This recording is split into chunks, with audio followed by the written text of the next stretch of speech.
우리 그리스도인은 어떤 것으로 살아가느냐? 많은 사람들의 이 살아가는 그 원동력이 있습니다. 누구는 태어난 김에 그냥 어쩔 수 없이 산다라고 하기도 하고, 그냥 뭐 어떻게든 나중에 좀 편하게 살기 위해서 이제 돈을 많이 벌겠다. 뭐 그런 여러 가지 이유가 있어요.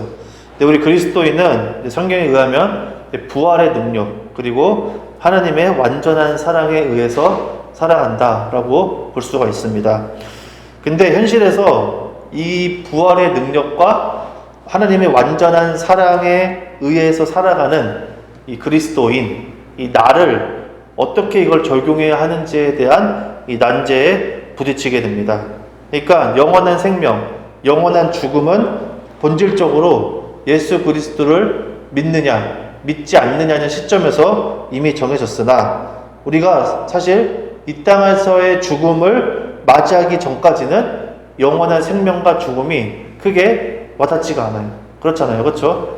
우리가 머리로는 알고 있으나 우리가 이 부활의 능력, 하나님의 완전한 사랑, 뭐 사랑 같은 경우는 알 수 있지만 이 가장 대표적인 하나님의 사랑이라고 표현하는 이 부활은 우리가 죽어야 합니다. 죽어야 하는 그 순간인데, 우리가 이게 죽음을 맞이하기 전까지는 크게 현실에서 와닿지가 않아요. 그러니까 우리는 어쩔 수 없이 육신을 입고 있기 때문에 이 감각으로부터 영향을 많이 받습니다. 감각적으로 사람이 살아갈 수밖에 없어요. 그러니까 우리 요즘에 막 유튜브, 인스타, 쇼츠 다 뭐예요, 이게? 감각적이잖아요. 감각적. 눈을 즐겁게 하고 이 머리에 뭐예요? 자극을 계속 주는 거잖아요. 지루하지 않게 계속 자극을 주는 거. 요즘에는 그 롱테이크를 못 합니다. 그러니까 오래 영상을 못 봐요. 그러니까 10분, 옛날 같은 경우 막 뭐 주말 연속극 해가지고 뭐 50분. 그리고 옛날 같은 경우 어땠습니까? 특히 유명한 주말 연속극 같은 거 보려면은 중간에 광고 끊잖아요. 광고만 10분이야. 기다렸어요, 그냥. 어떻게 기다려야지, 뭐. 나올 때까지. 요즘은 광고도 사람들이 안 보니까 어떻게 합니까? 그 드라마 안에 광고를 넣잖아요. PPL이라고 해서 배우들이 야, 이거 뭐 먹을래 하면서 딱 상품 나오고 그런 식으로 이제 광고를 하게 되는. 사람들이 기다릴 수가 없어요. 왜냐면은 자극에 너무 이제 노출됐기 때문에 계속 그럴 수밖에 없는 그런 시대입니다. 그만큼 인간이 이 감각의 영향을 많이 받는다는 얘기예요. 육신의 한계가 분명하기 때문에 우리가 이 부활의 능력, 하나님의 사랑 안에 온전히 거하기가 힘듭니다.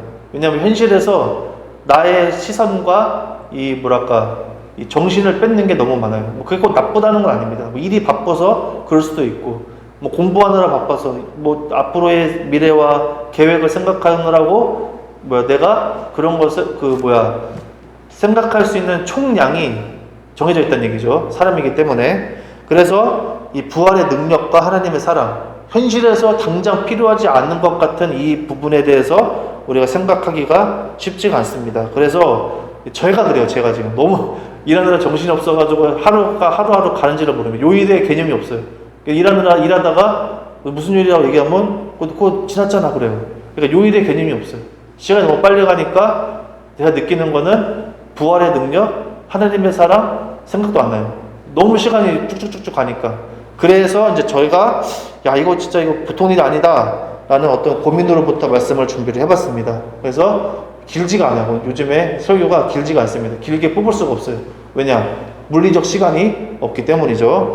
근데 요즘에 또 트렌드가 뭡니까? 과학적으로도 30분 넘으면 사람이 집중이 여기 고갈된대요. 물론 이제 1시간에도 막 10분처럼 느껴지는 설교나 어떤 강연이 있을 수 있어요. 근데 그거는 제가 생각했을 때는 그 사람의 재능입니다. 재능. 그러니까 똑같은 얘기를 해도 사람을 흡입하게 만드는 그런 능력을 가진 스피커가 있어요. 근데 그건 정말로 재능의 영역이고, 일반적으로 30분 넘기기 힘들다. 보통 20-30분 안에 끝내는 게 좋다라고 얘기를 하죠. 어찌됐든 이제 그런 상황인데, 우리를 향한 하나님의 사랑을 나타내는 성경 구절을 보면 다음과 같습니다. 요한복음 3장 16절, 우리가 잘 아는 내용이죠. 하나님이 세상을 이처럼 사랑하사 독생자를 주셨으니 이는 그를 믿는 자마다 멸망하지 않고 영생을 얻게 하려 하심이라 라고 했어요. 하나님의 사랑이 뭐와 연결됐어요? 예수님을 통해 우리가 영원의 생명을 얻었다라는 사실과 연결이 됐어요. 또 로마서 5장 8절에 뭐라고 하냐면 우리가 아직 죄인 되었을 때에 그리스도께서 우리를 위하여 죽으심으로 하나님께서 우리에게 대한 자기의 사랑을 확증하셨느니라 라고 했어요. 그러니까 사람들은 하나님의 사랑이 뭐예요? 라고 하면 성경은 항상 뭐라고 하냐면 이렇게 그리스도께서 우리를 위하여 죽으신 게 하나님의 사랑이다 라고 얘기를 해요. 근데 보면 알 수 있듯이 이 성경에서는 하나님의 사랑이 그리스도의 속죄 제사에 초점이 맞춰져 있어요. 제사 알죠? 제사. 우리 옛날에 레위기 배웠죠? 그러니까 제사. 예수님이 대신 죽는 거죠. 하나님이 사람의 몸으로 이 땅에 오셔서 우리를 위해 대신 짐승이 대신 피 흘리는 것처럼 대신 피를 흘려 죽으셨다라는 사실에 포커스가 맞춰졌어요. 그러니까 죄로 인해 끊어진 하나님과의 관계가 예수님을 통해 이어졌다. 인간을 영원한 죽음에서 구원해 준 것이 최고의 사랑이라고 성경은 계속 꾸준히 말씀을 합니다. 그러나 이 죄와 사망으로부터 구원해 주신 하나님의 놀라운 사랑이 피부에 와닿고 가슴속 깊이 뿌리를 내리기까지는 시간이 필요한 것 같아요. 이게 이해는 되지만 그 농도와 깊이는 좀 시간이 필요한 것 같습니다. 머리로는 이해가 되지만 한순간에 100% 하나님의 사랑을 느끼기엔 다소 시간이 필요하다. 물론 하나님께서 그렇게 다 알게 해주시기로 작정을 하고 은혜를 주시면은 가능을 해요. 왜냐면은 예를 들어서 뭐 선교사들, 지금도 선교사들이 있죠. 그리고 그 새로운 선교사 꿈나무들이 계속 있어요. 요즘 뭐 선교사 다 죽었다고 하지만 또 있습니다. 또 10대, 20대. 우리 지금 세상에서 그 어린애가 선교사의 꿈을 가졌다 하면 진짜 제가 진짜 미쳤구나 진짜. 옛날에는 막 그게 대단해 보였지만 지금 같은 시대에 선교사를 한다? 대부분 이거 진짜 쉽지 않다. 쉽지 않은 게 아니라 진짜 이거는 부모가 말릴판인 그 지경에 부모님이 복사라고 해도 이제 말릴판이에요. 지금 현실이. 근데도 그런 사람이 있단 말이에요. 왜 그럴까요? 하나님이 그 사람은 하나님의 사랑을 알 수 있도록 작정하셨기 때문이에요. 그러니까 하나님의 사랑을 그 사람이 되게 다른 사람보다 더 깊이 깨달을 수 있도록 은혜를 주시기로 작정했기 때문이에요. 왜냐면은 그건 은혜 없이는 할 수가 없기 때문이에요. 물론 그런 경우가 있지만 제가 말씀드리는 건 보편적으로는 우리가 하나님의 사랑을 되게 깊이 깨닫기에는 시간이 걸린다. 그 얘기예요. 마치 자식의 입장에서 나이를 먹어감에 따라 이 부모에 대한 시각, 인식, 이해의 폭과 깊이가 달라지는 것처럼 이 나를 향한 하나님의 사랑에 대한 인식과 이해 역시 살아가면서 점점 깊어지는 경우가 일반적이라는 얘기입니다. 살다 보면 우리가 알아가게 되는 것들이 있듯이 이 믿음으로 사는 그리스도인이 주님 안에서 살려고 애쓰다 보면은 예전에는 몰랐지만 이게 이렇구나. 하나님의 사랑에 대해 점점 깨닫고 알아가는 부분이 많다는 얘기예요. 그럼에도 불구하고 우리는 하나님의 사랑을 이 죄와 죽음으로부터 구원해 주신 것에만 집중하는 경향이 큽니다. 왜 성경에 지금 나오잖아요. 예수님이 우리를 위하여 죽으신 게 하나님의 사랑이다. 성경 말씀에 그렇게 나왔기 때문에 우리는 거기에 자꾸 집중하는 경향이 크다 보니 신앙이 있지만 살아감에 있어서 어떤 무력함, 두려움, 이 불안감 등등 이 불안정한 상태를 보이는 경우가 있습니다. 육신의 죽음은 우리가 당장 올 것 같지 않잖아요. 그렇죠? 언젠간 내가 죽겠지만 좀 멀리 있다고 생각을 해요. 그리고 반면에 당장 오늘을 살아야 하는 현실, 매일매일 일상 가운데 하나님의 사랑을 어떻게 느낄 수 있는지에 대해서 갈증을 느낍니다. 그러니까 성경은 예수님이 너를 위해서 죽으시고 영원한 생명을 주신 게 가장 큰 사랑이야 라고 하지만 실질적으로 그 말씀을 듣고 현실을 사는 우리는 하나님의 사랑을 못 느낀다는 게 그게 아이러니한 거예요. 한마디로 내가 죽어서 천국 가는 건 알겠는데 천국 가기까지의 삶은 무슨 낙으로 사느냐 라는 생각을 할 수가 있다는 얘기입니다. 죄와 사망으로부터 구원해 주신 예수님의 사랑, 이 하나님의 완전한 사랑에 대한 그 이해와 믿음만으로는 뭔가 부족하다는 생각이 들 수 있다는 얘기예요. 물론 본질적으로는 그렇지 않아요. 전혀 부족함이 없는 완전한 사람인 건 분명하지만 우리는 그런 걸 생각을 한단 말이에요.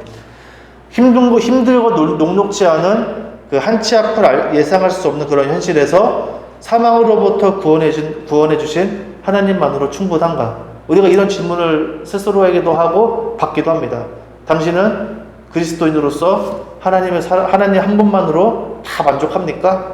라고 했을 때, 네, 그렇습니다 하고 하는 사람은 별로 없어요. 그게 정답인 건 알지만 진짜 그게 내 고백이 되기까지는 쉽지가 않다는 걸 우리가 알 수가 있습니다. 그러나 왜 우리가 그런 거 알고 있지만 구원해 주신 하나님의 사랑만으로 이 충분함과 마음의 평안을 누리지 못하느냐? 그건 우리가 너무 제가 말씀드린 것처럼 영원한 사망에서 영원한 생명으로 옮기신 하나님의 은혜와 사랑에 집중하고 그에 대해 믿음과 순종, 이 충성으로 보답해야 한다는 강한 의무감으로부터 비롯된 게 아닌가 생각을 해요. 우리가 나라 사람들이 또 이 의무를 다하는 것에 대해서 되게 책임감을 갖고 있어요. 예를 들어 요즘에 나오는 것 중에 하나가, 요즘은 아니죠. 그 외국 항공사 승무원들이 한국 사람이 타면은 그렇게 좋대요.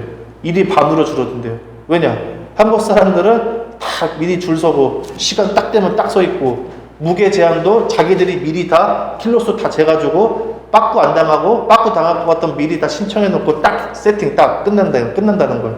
그러니까 승무원들이 너무 편하대. 한국인이 뭐 인천공항으로 간다. 그러면은 아주 그냥 승무원들이 일이 반이 줄어든다는 거예요. 누가 시키지도 않는데 한국 사람만 그랬다. 한국 사람만. 왜 그래요? 의무. 법을 잘 지켜야 된다는 의무감이 우리 민족 안에 있는 것 같아요. 이렇게 남에게 피해 주지 않고 최대한 효율성을 뽑는, 한마디로 말을 잘 듣는 거죠. 어떤 사회의 그 질서에 대한. 그러다 보니 우리 한국 그리스도인들도 저는 그렇다고 생각을 해요. 그러니까 성경에 나와 있는 대로 자꾸 살아가려고 하고 그 하나님이 명령하신 것을 잘 지키려고 하는 그 의무감에 의해서 어쩔 때는 그것 때문에 힘들어하는 경우가 많다는 얘기예요. 그러니까 어떻게 돼요? 우리 그리스도인들은, 여러분 교회를 다 생각해 보면은 아픈 사람 많아요. 근데 어떻게 됩니까? 아프면 안 되고 늘 씩씩하고 건강해야 한다는 이 강박이 있는 거예요. 강박. 왜냐?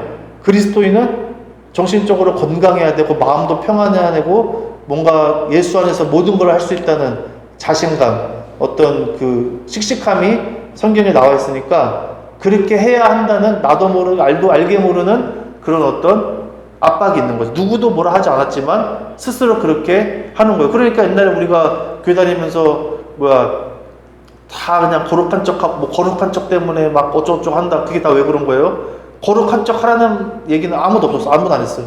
근데 그러고 있다는 거예요. 그게 다 어떤 속성에서 비롯된 게 아닌가 싶습니다.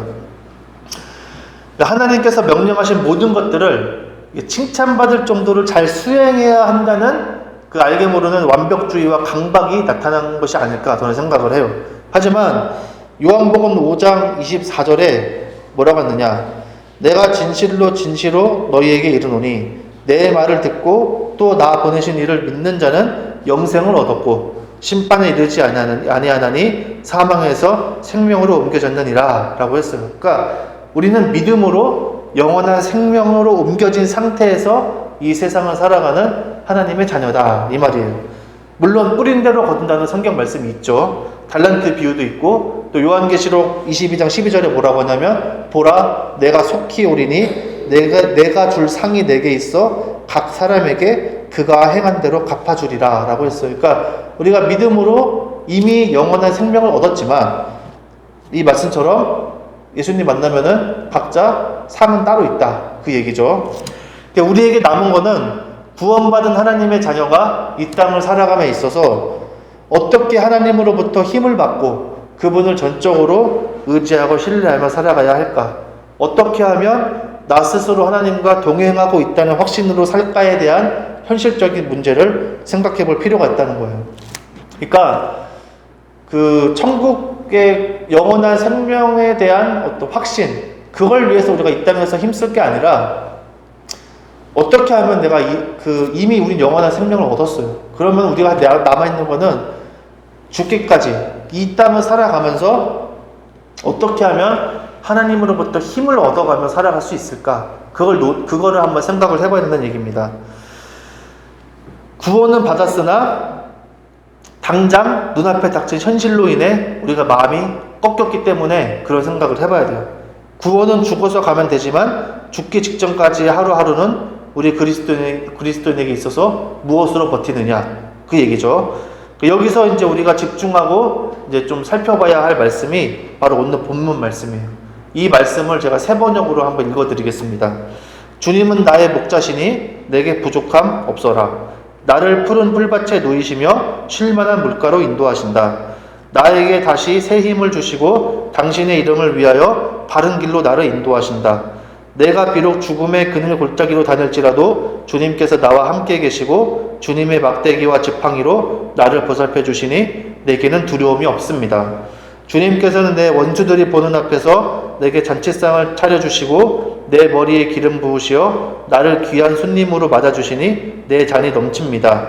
진실로 주님의 선하심과 인자하심이 내가 사는 날 동안 나를 따르리니 나는 주님의 집으로 돌아가 영원히 그곳에서 살겠습니다. 라는 게 오늘 본문 말씀이에요. 그러니까 주님이 나의 목자 되시니 나의 목자가 되셔서 때마다 새 힘을 주시고 바른 길로 인도하신다고 했어요. 우리는 이 부분에 집중하여 하나님의 사랑을 더 깊이 알고 경험할 필요가 있다는 얘기입니다. 그 과정에, 우리가 삶을 살아가는 과정에 주님이 우리를 어떻게 사랑하시는지를 구체적으로 표현한 게 오늘 본문 말씀이에요. 잘 생각해 보면은 우리가 여유가 없는 상황에서는 아무 생각이 안 나요. 어떻게 하면 일 끝내고 빨리 자고 내일을 맞이할까? 내일은 잘 버틸 수 있을까? 이런 생각을 하지만 우리가 잘 생각을 해보면은 하나님께서 저와 여러분 인생에 개입하셔서 보호해 주시고 바른 길로 인도해 주신 때가 인생의 길목마다 있었다는 것을 우리가 부정할 수가 없습니다. 저도 생각해 보면은 하나님이 먼저 나에게 오셔서 우리가 생각하지도 못한 놀라운 일들을 항상 준비하시고 인도해 주셨다는 것을 우리는 인정하지 않을 수가 없어요. 거기는 뭐가 있는 거예요? 하나님 사랑의 손길, 하나님의 흔적이 있는 거죠. 결과적으로는 더 단단하고 하나님만 의지하고 신뢰할 수 있게 고난도 있었어요. 하지만 지나고 나서 곰곰이 생각해 보면 지금까지 하나님의 인도하심이 있었다는 걸 우리는 알 수가 있습니다. 왜 우리는 이렇게 까먹는지 너무나 잘 까먹어요, 이거를. 그래서 재밌는 게 뭐냐면 10계명 맨 처음에 뭐라고 하냐, 제1계명 말고 맨 처음에 뭐라고 하냐면은 나는 애굽 땅 종되었던 집에서 인도하여 낸 내 하나님 여호와니라. 이거부터 시작을 해요. 이게 뭐예요? 제1계명부터 10계명 그 중요한데 그것보다 가장 먼저 기억해야 될 건 뭐냐? 하나님께서 나를 어떻게 해요? 이 자리까지 인도하셨다. 이게 너네들이 가장 먼저 기억해야 될 중요한 사실이다. 이 얘기입니다. 그럼 이 자리라는 게 어떤 자리냐? 하나님이 나의 아버지, 왕이 되시고 주인이 되시고 그리고 나는 하나님의 백성이 되기로 약속한 자리, 그 자리에 서 있기까지 인도하여 여기까지 그 자리까지 오게 한 것은 나 하나님 여호와다. 이거를 기억하라는 거예요. 그러고 나서 뭐가 있어요? 계명이 있는 거예요. 계명이. 하나님 말씀에 믿음으로 순종하겠다는 진실한 고백을 할 수 있도록 하나님께서 저와 여러분 삶 가운데 이끄시고 인도하셨다는 그 사실, 이게 가장 먼저 기억해야 할 사항임을 10계명을 통해 우리가 알 수가 있습니다. 그러니까 말씀과 기도도 내가 먼저 하나님을 찾고 믿은 게 아니라 하나님께서 먼저 나를 찾고 믿음을 주신 것에서 시작을 하는 거예요. 거기에 담겨진 하나님의 사랑을 발견했을 때 우리가 말씀과 기도의 은혜를 누리게 되는 겁니다. 그렇기 때문에 우리가 해야 할 것은 나의 목자이신 하나님을 믿고 의지하는 것에서 출발하는 것, 인도하시는 것을 믿는 수밖에 없는 거예요. 오늘 본문 말씀은 그 영원한 생명을 주신 하나님, 그러니까 결과적으로 봤을 때 하나님이 우리에게 가장 큰 선물은 생명이에요. 하지만 이미 우리는 영원한 생명을 받은 우리는 이 땅에서 살아가야 할 때 어떤 것에 우리가 집중을 해야 되느냐? 바로 오늘 본문 말씀이죠. 과정 우리를 인도하시는 하나님, 바른 길로 인도하시고 새 힘을 주시고 우리가 영원히 그 주님의 집에서 살 때까지 우리의 목자 되시는 주님께 우리가 집중하고 그 목자 되신 주님을 우리가 믿을 수밖에 없다는 거예요. 거기에 우리가 집중할 필요가 있다는 거죠. 그래야 바쁜 현실 속에서 짧은 시간이지만 말씀과 기도로 하나님을 더 붙들게 되는 은혜를 경험하게 되는 겁니다. 구원받은 하나님의 자녀는 애굽 땅에서부터 인도하여 낸 하나님이 나 또한 그렇게 하나님의 뜻에 합당한 길로 인도하여 주실 것을 믿는 거예요. 나 또한 애굽 땅에서 인도하여 하신 하나님. 얘가 애굽 땅은 뭘 의미합니까? 벗어날 수가 없습니다. 탈출 불가예요. 탈출 불가. 맨날 애굽 땅에서의 이스라엘 민족의 삶이 어땠어요? 맨날 어떻게 하면 오늘 하루 배불리 먹을 수 있고 내일 하루 어떻게 버틸 수 있을까? 노예의 삶입니다. 노예의 삶. 그 삶에서 벗어나게 해준 건 하나님이에요. 하나님밖에 없어요. 그렇기 때문에 애굽 땅에서 인도하여 낸 하나님이 나 또한 그렇게 인도하여 주실 것에 대한 믿음을 우리가 붙잡아야 됩니다. 그리고 그 이스라엘 백성들, 노예처럼 사는 이스라엘 백성들을 노예 생활에서 건져내 주시고 어떤 삶을 또 허락하셨어요? 예배가 있는 삶을 살아갈 수 있도록 허락하셨잖아요. 예배하는 삶을 살아자면은 여유가 있어야 돼요. 여유가. 그래서 하나님 어떻게 했어요? 네가 나를 온전히 예배하고 내 말대로 청종하면 네 주변에 시끄러운 것들 내가 다 정리해주겠다고 했어요. 뭐 적들이 쳐들어오면 다 막아주고 뭐 가뭄, 뭐 홍수, 전염병 그런 거 걱정하지 않게 해준다고 그랬어요. 그러니까 우리가 어떤 거에 집중을 해야 될지를 성경을 통해 알 수가 있는 거죠. 그래서 이 과정마다 하나님의 자녀로 살아가기 위해 그 애굽 땅에서부터 인도하여 주신 하나님이 나 또한 그렇게 애굽 땅에 갇혀 있지 않고 노예 같은 삶에 갇혀 있지 않고 예배가 있는 삶으로 인도하여 주실 것이라는 믿음으로 반응하는 것에 우리가 집중해야 할 필요가 있다는 얘기예요. 출애굽한 이스라엘 민족도 하나님께서 목자가 되셔서 하나님께서 이스라엘 백성들이 목자가 되달라고 요청했습니까? 아니에요. 하나님께서 먼저 나섰어요. 먼저 목자가 되셔서 길을 인도하신 후에 이스라엘 민족에게 뭐가 생겼습니까? 그 다음에 예배가 생기고 제사가 생기고 각종 율법이 생긴 거예요. 그리고 구약 인물들을 보면은 뭐 아브라함부터 시작해서 야곱 이 사람들의 스토리 우리가 다 알잖아요. 근데 보면 뭐 공통점이 있냐면은 어려운 순간에 하나님께서 인도하여 보호하시고 방패가 되어 주시는 경험을 한 후에 뭘 하냐? 그때 단을 쌓고 예배를 드리는 경우가 많았다는 얘기예요. 야곱도 그 꿈에서 꿈이 아니죠. 환상에서 그 사닥다리 천사가 오러내는 사닥다리 그거 보고 어떻게 했습니까? 하나님이 나를 보호하시고 인도해 주시는구나라는 확신을 갖고 어떻게 했어요? 그때 예배를 드렸어요. 어려울 때 야곱이 어려울 때 예배 안 드렸습니다. 하나님이 나를 보호하시고 인도해 주셨다는 경험을 하고 확신을 한 뒤에 예배를 드렸고 아브라함도 하나님이 나타나셔서 말씀하시잖아요. 내가 너를 어떻게 하겠다고 약속을 하시고 나서 아브라함이 어떻게 해요? 거기에 조그맣게 단을 쌓고 예배를 드렸다라고 얘기를 해요. 그런 것처럼 앞에 그런 순서를 우리가 볼 수 있다는 얘기입니다.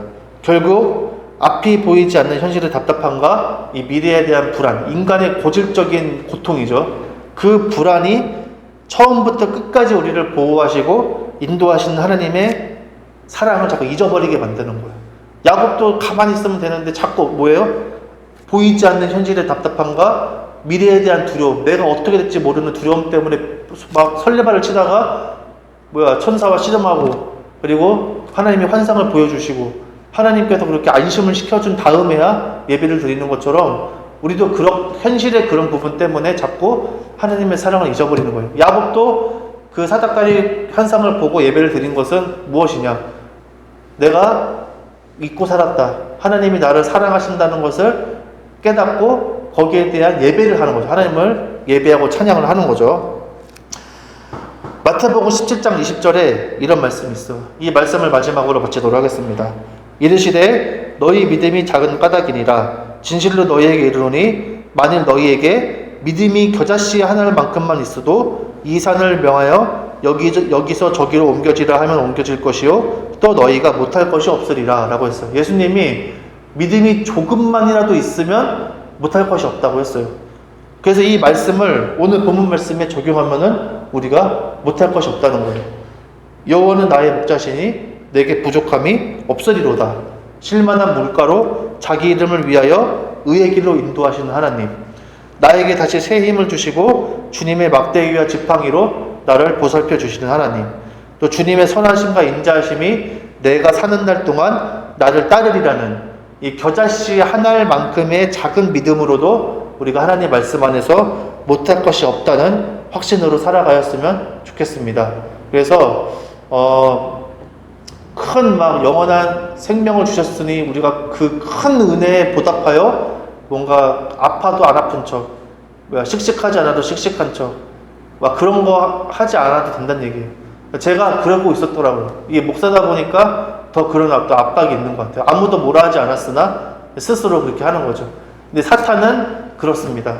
은혜에서 멀어지게 만드는, 내 행위와 내가 자격을 갖추게 하려고 자꾸 그렇게 펑퍼질을 합니다. 그렇게. 하지만 우리는 하나님의 은혜로 사는 사람들이기 때문에 그럴 필요가 없다는 거예요. 그래서 여러분, 저와 여러분들이 한 가지만 기억하면 돼요. 예수님이 말씀하신 것처럼 겨자씨 한 알만큼의 작은 믿음. 이게 믿음이야? 할 정도로 보일락말락하는 작은 믿음이라 할지라도 어쨌거나 그 조그마한 믿음만 있어도 예수님이 뭐라고 했어요? 못할 것이 없다고 그랬어요. 못할 것이. 저는 그 말씀을 오늘 본문에 우리가 잘 적용해서 과정 영원한 생명을 얻은 그리스도인으로서 매 순간순간 우리가 주님을, 목자 되시는 주님을 잘 영접해서 그렇게 새 힘을 얻고 이 말씀대로 우리가 살아갈 것이라는 작은 믿음으로 잘 살아갔으면 좋겠습니다. 예수님의 이름으로 그렇게 되기를 간절히 축원합니다. 기도하겠습니다.